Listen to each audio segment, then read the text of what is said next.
الشیطان الرجیم بسم اللہ الرحمن الرحیم الحمد للہ رب العالمین وصلی اللہ علی محمد وآلہ الطاہرین اللہم صلی علی محمد وآل محمد وعجل فرجہم۔ خوب، پرسوں جو بحث پڑھی گئی تھی اس بحث کا عنوان تھا قرآن و روایات میں توحید ذاتی۔ خوب، توحید کی جو اقسام تھے ان میں سے ایک قسم تھی توحید نظری۔ کیا ہے؟ توحید نظری۔ ادھر دیکھیں، توحید نظری، ٹھیک، اس کی قسمیں ہیں توحید نظری کی، ٹھیک۔ اس کی ایک قسم ہے توحید ذاتی۔ کیا ہے؟ توحید ذاتی، ٹھیک، توحید ذاتی۔ اب یہ خود جو توحید ذاتی ہے اس کے دو رخ ہیں۔ توحید ذاتی کا دو مطلب ہے، سمجھ رہے ہیں؟ ایک رخ یہ کہ ذات الہی مرکب نہیں ہے۔ کیا ہے؟ ذات الہی بسیط ہے۔ کیا ہے؟ بسیط ہے۔ ایک رخ یہ ہے کہ ذات الہی کیا ہے؟ بسیط ہے۔ بسیط کا مطلب کیا ہوتا ہے؟ یعنی مرکب نہیں، کوئی اس کا جز نہیں ہے۔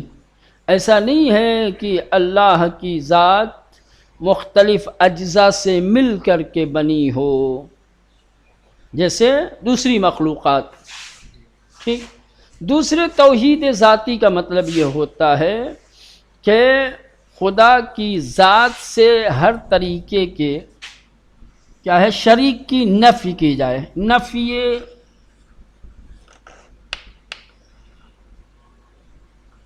نفی شریک، یہ دوسرا رخ ہے، نفی شریک۔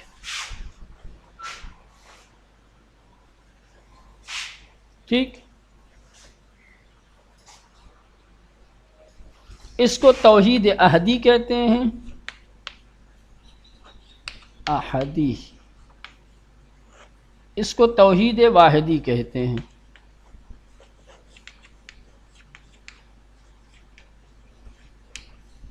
ٹھیک ہے بھائی، اتنی بات سمجھ میں آئی؟ خدا بند متعال کی جو توحید ہے، ٹھیک، اس کی مختلف قسمیں ہیں۔ سب سے پہلے جو توحید نظری ہے، ٹھیک، اس کی بحث چل رہی تھی، توحید نظری کی۔ تو توحید نظری میں کیا ہے؟ توحید نظری کی خود مختلف قسمیں ہیں۔ توحید نظری کی قسموں میں سے ایک قسم ہے توحید ذاتی۔ اب یہ جو توحید ذاتی ہے، ذاتی سے مراد یعنی ذات پروردگار۔ کیا ہے؟ ذات الہی، ذات پروردگار۔ اس کے دو رخ ہیں۔ جب ہم خدا کی ذات میں توحید کے قائل ہوتے ہیں، ہم جب ذات پروردگار کو واحد اور یکتا مانتے ہیں تو اس کا مطلب یہ ہوتا ہے، ایک پہلا مطلب یہ ہوتا ہے، پہلا رخ یہ ہوتا ہے کہ ہم خدا کی ذات میں کسی جز کے قائل نہیں ہوتے، ہر طرح کے اجزاء کا انکار کرتے ہیں، ذات الہی کو بسیط غیر مرکب مانتے ہیں۔ ایک یہ پہلا رخ ہے۔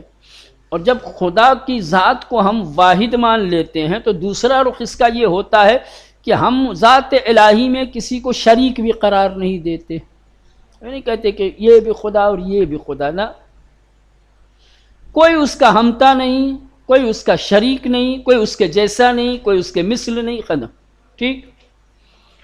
یہ خلاصہ ہے۔ اب جب آپ آیتیں دیکھیں گے، روایتیں دیکھیں گے، تو آیتوں اور روایتوں میں خدا کی توحید کی جو بات کی گئی ہے وہ توحید ذاتی میں سے اس رخ کی طرف زیادہ توجہ دی گئی ہے، نفی شریک،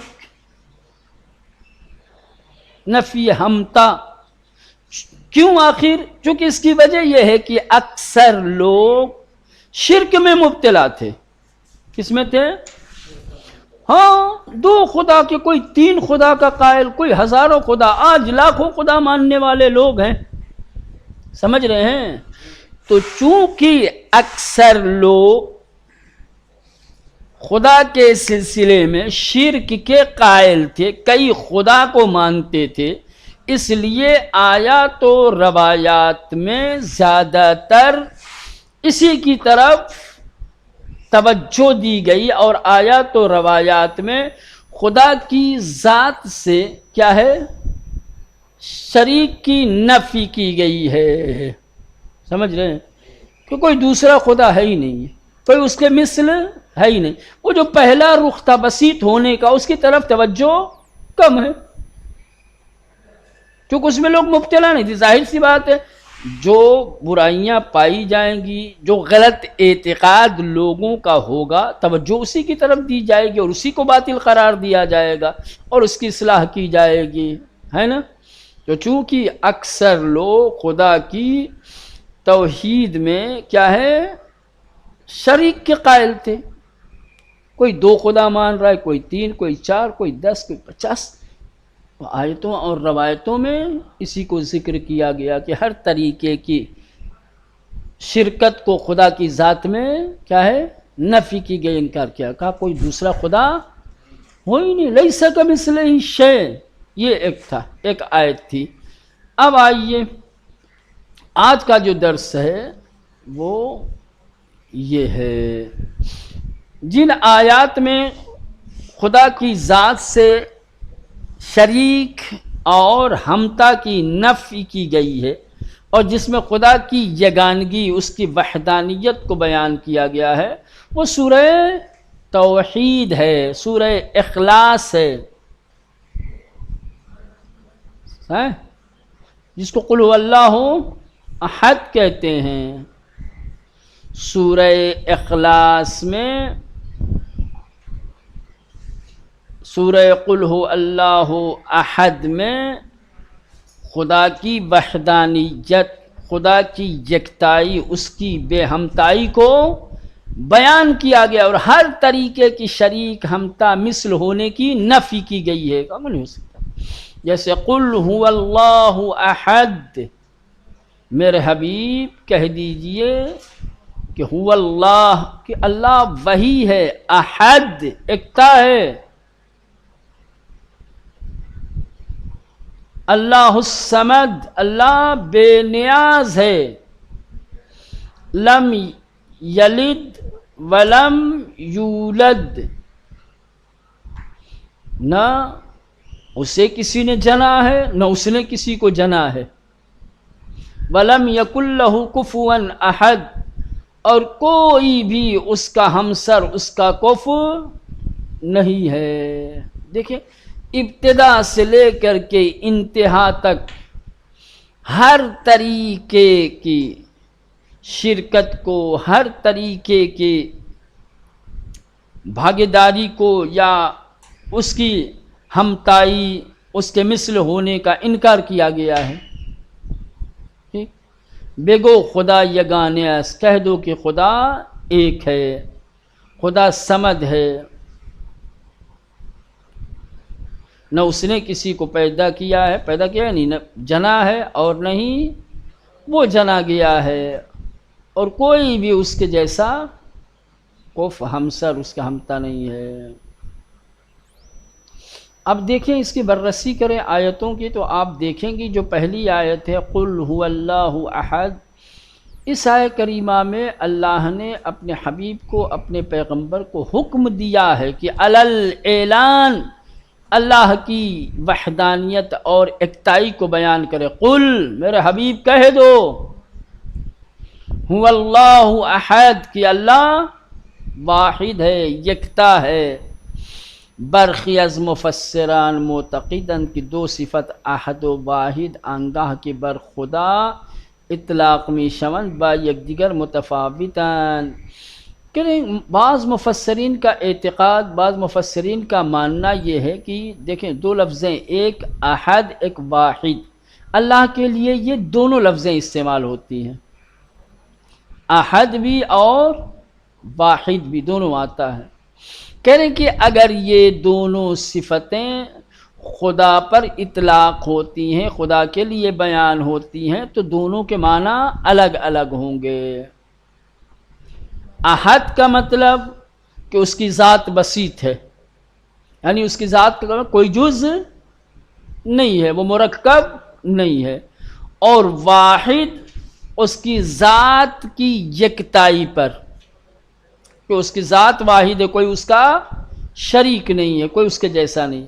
در ان سورہ آئے نخست سورہ توحید، کہہ رہے کہ اس صورت میں جبکہ مفسرین نے کہہ دیا ہے کہ احد کا مطلب کہ اس کی ذات بسیط ہے، واحد کا مطلب یہ ہے کہ اس کی ذات میں کوئی شریک نہیں، تو اس صورت میں جو پہلی آیت ہے سورہ توحید کی، بیان گر بساطت ذاتی و نفی ہر گونے ترکیبی از ذات خدا است، گویا وہ خدا کی ذات کے بسیط ہونے کو بیان کرتی ہے، اور ہر طریقے کی ذات کا، ہر طریقے کی ترکیب کا خدا کی ذات سے نفی ہو رہا ہے، یعنی احد بتا رہا ہے کہ خدا مرکب نہیں ہے، خدا ہر طریقے کی ترکیب سے پاک ہے، منزہ ہے، یہ بتا رہا ہے۔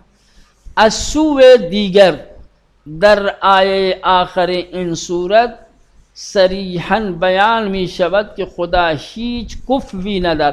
اب جب آخری آیت میں جب پہنچیں گے آپ، تو آخری آیت میں بیان کیا گیا ہے وَلَمْ يَكُنْ لَهُ كُفُوًا احد، لفظ کفو بتا رہا ہے کہ کوئی اس کا ہمتا نہیں، کوئی اس کے ایسے جیسا نہیں، گویا ایک ہی سورہ میں کیا ہے، ان دونوں چیزوں کو،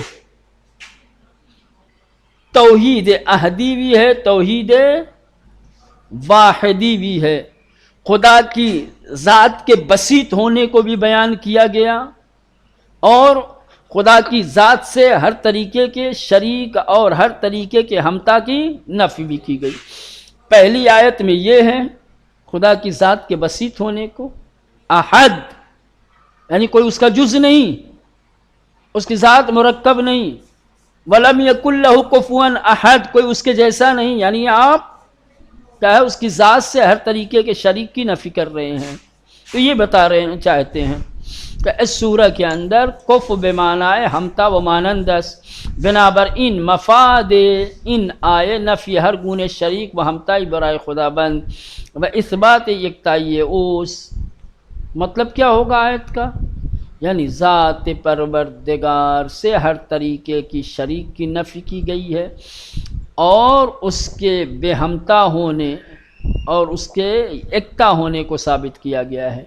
البتہ ممکن اس بے گوئی مقصود از کفون موجودی کہ ذات یا افعال ہمتائے خدا باشد، در این صورت آئے مرید بس افزون بر توحید ذاتی توحید افعالی را نیز نظیر توحید در تدبیر و خالقیت را نیز اثبات می کند۔ اب ایک یہاں سے ایک اور نئی بات کی طرف اشارہ کرنا چاہتے ہیں، وہ یہ ہے کہ ہو سکتا ہے کہ کفو سے مراد ایک ایسی موجود کی جو اپنی ذات یا اپنی افعال میں کیا ہے، خدا کے جیسا ہو۔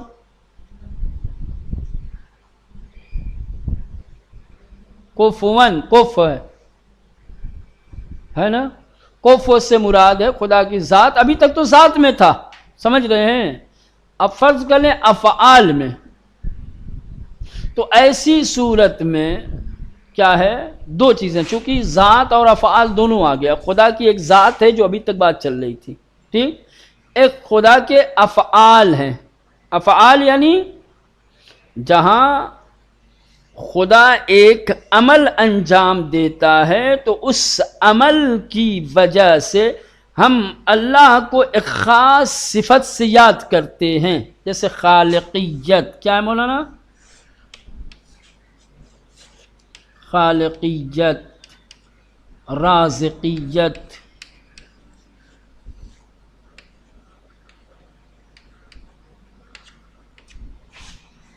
یہ افعال خداوند ہے، توحید افعالی اس کو کیا کہا جاتا ہے؟ توحید افعالی، اللہ اپنے کام میں بھی کیا ہے مولانا؟ واحد ہے۔ ایسا نہیں ہے کہ کوئی افعال الہی میں، کار خدائی میں کسی کو شریک رکھتا ہو، کوئی شریک ہو نہ، سمجھ رہے ہیں؟ تو اب یہ جو کفون کہا جا رہا ہے، ہو سکتا ہے کہ کفون سے یہ دونوں ذات اور صفات، یہ افعال، بے بخشی صفات نہیں، ذات اور افعال دونوں ہوں، سمجھ رہے ہیں؟ تو اگر یہ دونوں ہوں گے تو گویا آیت ذات کے ساتھ ساتھ افعال میں بھی ہر طریقے کے ہمسر اور ہمتا ہونے کو نفی کر رہا ہے۔ خالی ذاتی معنی لیں گے تو ذات سے، اگر افعال لے لیں گے تو گویا کفواً احد، کوئی فعل میں بھی اس کے جیسا نہیں ہے، کوئی عمل میں بھی اس کا شریک نہیں ہے، یہ معنی ہوگا۔ ٹھیک، وہی کہہ رہے ہیں۔ البتہ ممکن اس بے گوئیم، کہہ رہے کہ البتہ ممکن ہے کہ ہم کہیں، کیا کہیں؟ کہ مقصود از کف موجودی اس کی ذرات یا فہمتا خدا باشد، کہ کف سے مراد ایسا موجود کہ جو ذات یا افعال میں خدا کا ہمتا ہو، ذات یا افعال دونوں میں۔ تو اگر ذات اور افعال دونوں میں خدا کا جیسا اگر مراد لیا جائے تو چونکہ نفی کی گئی ہے، کف کوئی ہے ہی نہیں ہے کف، اور اس سے مراد ذات اور افعال دونوں ہیں، تو ظاہر سی بات ہے کوئی ذات میں بھی اس کے جیسا نہیں ہوگا، پھر افعال میں بھی کوئی اس کے جیسا نہیں ہوگا۔ تو در ان صورت، تو اس صورت میں کہ جب ہم کف سے مراد ایک ایسی موجود لیں کہ جو اپنی ذات یا اپنی افعال میں خدا جیسا ہو، تو آئے مورد بحث افزون بر توحید ذاتی، تو جس آیت سے ہم بحث کر رہے ہیں یہ آیت توحید ذاتی کے علاوہ توحید افعالی را نیز، توحید افعالی کو بھی نظیر توحید در تدبیر و خالقیت، جیسے توحید در تدبیر اور خالقیت را نیز اس بات میں کند، یہ بھی ثابت ہو جائے گا۔ خدا کی ذات کے کیا ہے؟ توحید کے ساتھ ساتھ توحید ذاتی کے ساتھ توحید افعالی کا بھی ثبوت مل جائے گا، اس سے توحید افعالی بھی خدا کی ثابت ہو جائے گی۔ سمجھ رہے مولانا؟ آسان لفظوں میں کہو بھائی، کفون کے دو معنی ہے، یا تو کف کیا ہے؟ دلالت بر ذات کرتا ہے، یا دلالت بر ذات و افعال دونوں کرتا ہے۔ اگر آپ کف سے مراد ذات لیں گے تو توحید ذاتی، یعنی اس سے خدا کی توحید ذاتی ثابت ہوگی کہ ذات پروردگار جیسی کسی کی ذات نہیں، خدا اپنی ذات میں بے ہمتا ہے، اس کا کوئی شریک نہیں۔ اور اگر کف سے مراد ذات کے ساتھ ساتھ افعال بھی لیں گے تو جیسے یہ ثابت ہو رہا تھا، اس سے خدا کی وحدانیت، خدا کی یکتائی، توحید افعالی بھی ثابت ہو جائے گی، خدا فعل میں بھی کسی کا شریک نہیں، بے ہمتا ہے اور بے نظیر ہے۔